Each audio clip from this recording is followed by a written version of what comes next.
ప్రేమ అనేది అనంతం బ్రో. ఇక్కడ దొరకకపోతే అక్కడ దొరుకుతుంది, అక్కడ దొరకకపోతే ఇంకెక్కడో దొరుకుతుంది. సో మనం అలా వెతుక్కుంటూ వెళ్ళిపోవడమే అన్నమాట.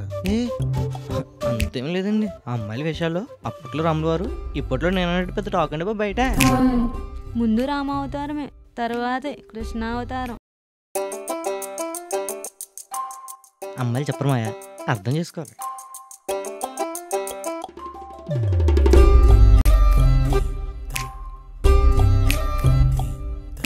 ఏంటి బ్రో, అమ్మాయి కోసమా? అవును బ్రో. నా అనుభవంతో చెప్తున్నాను, అమ్మాయి జోలికి వెళ్ళొద్దు, దోలు తీరిపోద్దు.